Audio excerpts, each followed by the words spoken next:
বলি রাজ্য জুড়ে হচ্ছেটা কি? রাজ্য জুড়ে হচ্ছেটা কি?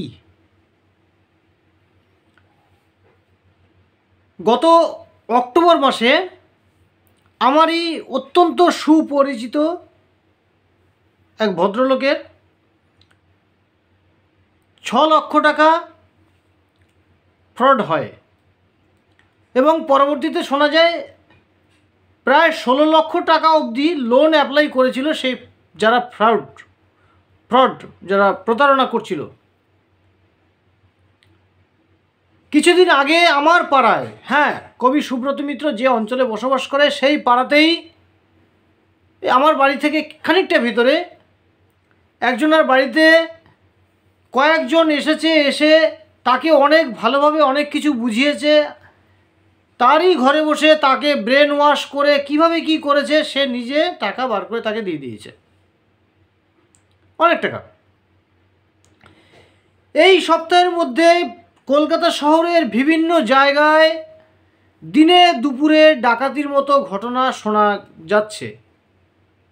শুনলে আশ্চর্য হয়ে যাবেন, ইতিমধ্যেই আমারই অত্যন্ত আপন বলা যেতে পারে,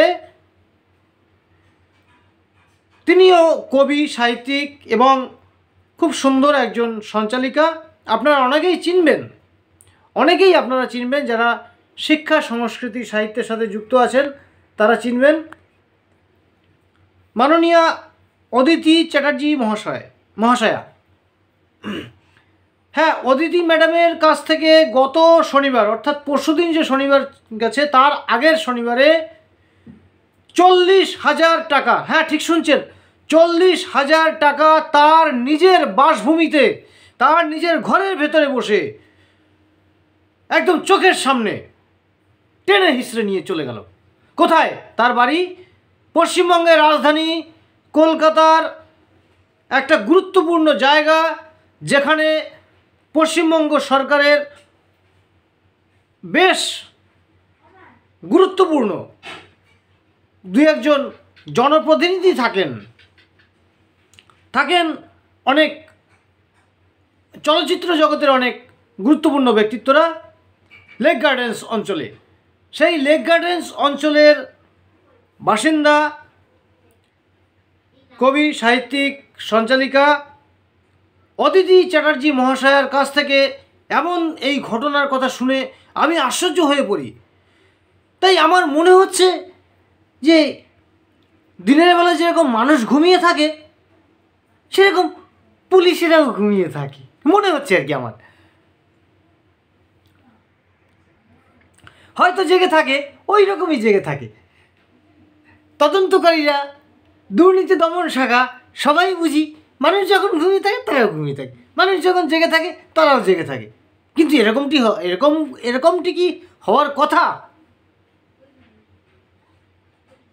সারা রাজ্য জুড়ে কোথাও না কোথাও শোনা যাচ্ছে যে এই ধরনের চুরি ছিনতাই বেড়ে গেছে। হ্যাঁ, এই তো কোথায় হলো, পঞ্চশায়ের এইদিকে কোথায় একবার হলো, তো ডাকাতি হলো, স্বর্ণা অলঙ্কার নিয়ে গেল। ও টেলিভিশনে দেখলাম কিছুদিন আগে যাদবপুরে হলো, এই ঢাকুরিয়ায় এরকম হচ্ছে। তাই আমি মনে করি যারা এইসব সংক্রান্ত বিষয়ে সমাজকে সুরক্ষা দেবেন, দুর্নীতি দমন শাখা বলুন, পুলিশ প্রশাসন বলুন, তাদেরকে বলবো অত্যন্ত সক্রিয় হওয়ার এবং সচেতন হওয়ার। আর এই যে এত কিছু হচ্ছে, তারা কমপ্লেন করছে, সেরকমভাবে কোনো প্রশাসনের তরফ থেকে বা পুলিশের তরফ থেকে বড় ধরনের কোনো কিছু ভালো ফলাফল খুব একটা পাওয়া যাচ্ছে না। তাদেরকে, এই চোরেদেরকে ধরা যাচ্ছে না, কোথায় কে চলে যাচ্ছে কি কিছু তদন্ত করা যাচ্ছে না। আপনারা একটু সাবধানে থাকবেন, আমরা ঠিক করতে পারছি না কিছু। কেন? নাগরিক পরিষেবা কোথায়? যখন মানুষ ঘুমিয়ে থাকবে তখন তো পুলিশ জেগে থাকবে, যখন পুলিশ জেগে থাকবে তখন মানুষ ঘুমিয়ে থাকবে। এই রাত দুপুরবেলা আপনি যদি কোথাও বেরোন, কিলোমিটারের পর কিলোমিটার যাবে, রাস্তা শাঁ করছে, পুলিশ নেই। কেন? পুলিশ কোথায়? আর দিনের বেলা দেখবেন লোক জেগে আছে, লোক ঘুরছে, ভঁ করছে, আর পুলিশও ভঁ করছে। কেন? তখন দরকার পুলিশের, বুঝতে পারি। কিন্তু এই যখন মানুষ সারাদিন পরিশ্রম করে নির্বিঘ্নে ঘুমোবে, তখন পুলিশের বেশি জেগে থাকতে হবে। তারপরে এই যে সরল সাদাসিধে মানুষ, তারা আনমনা অবস্থায় এভাবে প্রতারণার শিকার হচ্ছে, সরল মনের কারণে প্রতারণার শিকার হচ্ছে। হ্যাঁ, বুঝি সাধারণ নাগরিককেও সচেতন হতে হবে, কিন্তু এভাবে যে যদি ঘরে ঘরে প্রতি জায়গায় হতে থাকে, তাহলে প্রশাসন বলুন, সরকার বলুন, তাদের প্রতি নাগরিক সমাজের কিন্তু একটা ধারণা জন্মাবে। সে ধারণাটা আমাদের সমাজের পক্ষে খারাপ।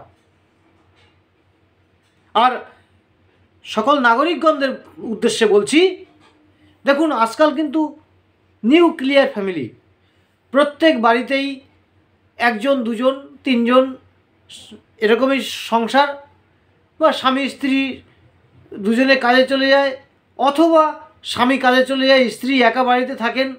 এক্ষেত্রে কিন্তু অত্যন্ত সতর্ক হতে হবে আপনাদেরকে। কারোর সাথে অত্যন্ত ঘনিষ্ঠ হওয়া অকারণে করা যাবে না।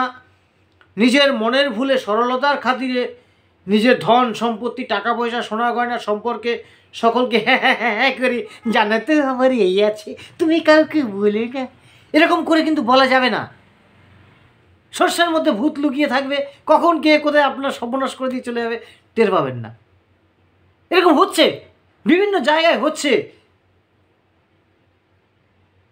এই তো আমার স্ত্রীকেই তো 10,000 টাকা দিতেই হবে, আর নয় ঘরের থেকে বেরোতে পারবে না, কিচ্ছু করতে পারবি না বলে দিলাম, এরকম করে হুমকি দেওয়া হয়েছিল। আপনারা আমার সেই ভিডিও বার্তা দেখেছেন, আমি বলেছিলাম। তাহলে এখানে অন্য কেউ হলে তো ভয় দিয়ে দিত। রাজ্য জুড়ে এরকম হচ্ছে, জানি না, হয়তো অন্য রাজ্যে হচ্ছে, কিন্তু আমি একজন পশ্চিমবঙ্গবাসী হিসেবে বলছি, আমার সকল প্রতিবেশীদের বলছি, রাজ্যবাসীকে বলছি, আপনারা সতর্ক হন, জেগে থাকুন, চোখ কান খোলা রেখে চলাফেরা করুন, নিজের ধন সম্পত্তি গয়নাগাটি সম্পর্কে সরল আনমনা অবস্থায় বাইরে ফোকাস করবেন না, সাধারণভাবে বেঁচে থাকার চেষ্টা করুন, উচ্চাকাঙ্ক্ষী হবেন না। এটাই বলতে আসা, আর কিছু বলার নেই। সতর্ক থাকুন। আর পুলিশ প্রশাসনের প্রতি আরও একবার অনুরোধ করছি, দয়া করে আপনারা এগুলো দেখুন, কারণ পুলিশের তো একটা বড় কর্তব্য নাগরিক সমাজকে সুস্থ এবং নিশ্চিন্তে ঘুমোতে দেওয়া। বিভিন্ন জায়গায় হচ্ছে, আমি খুব উদ্বিগ্ন, আমি একজন নাগরিক হিসেবে আমি খুব উদ্বিগ্ন, কবি হিসেবে তো বটেই। ধন্যবাদ, খুব ভালো থাকবেন। এতক্ষণ আপনাদের সাথে ছিলাম আমি, আপনাদের স্নেহের ও ভালোবাসার কবি সুব্রত মিত্র। আর অদিতি ম্যাডাম মহাশয়াকে বলছি, ভেঙে পড়বেন না, আবার উঠে দাঁড়ান। আমি বুঝতে পারছি আপনার যে মনের অবস্থা। এই অদিতি ম্যাডাম মহাশয়ার প্রতি আমার বেশি কৃতজ্ঞতা স্বীকার এই কারণে যে আমি যখন এই কলকাতা শহরে যখন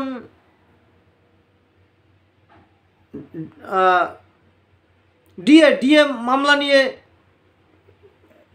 যে দাবি তুলে যে আন্দোলন চলছিল, সেই আন্দোলন চলাকালীন সময় সরকারের বিপক্ষে, পশ্চিমবঙ্গ সরকারের বিপক্ষে অনেক মানুষ এমনভাবে করছিল, যেটা একটা জায়গায় গিয়ে আমার পছন্দ হয়নি।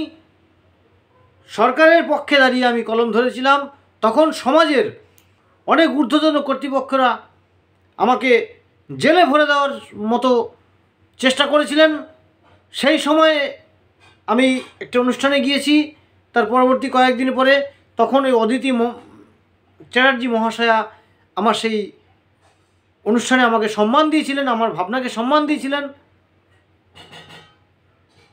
সেই সূত্র ধরেই এবং আরও নানান রকম মতামতের পরিপ্রেক্ষিতে, মতামত আদান প্রদানের পরিপ্রেক্ষিতে উনি আমাকে যথেষ্ট শ্রদ্ধা করেন, সম্মান করেন। যাই হোক, সব কথার এক কথা, সবাই সচেতন হন।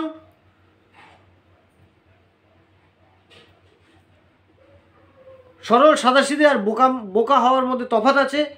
সরল হওয়ায় অপরাধ নয়, কিন্তু বোকা হওয়াটা আজকের দিনে অন্তত অপরাধ। ভালো থাকবেন, ধন্যবাদ।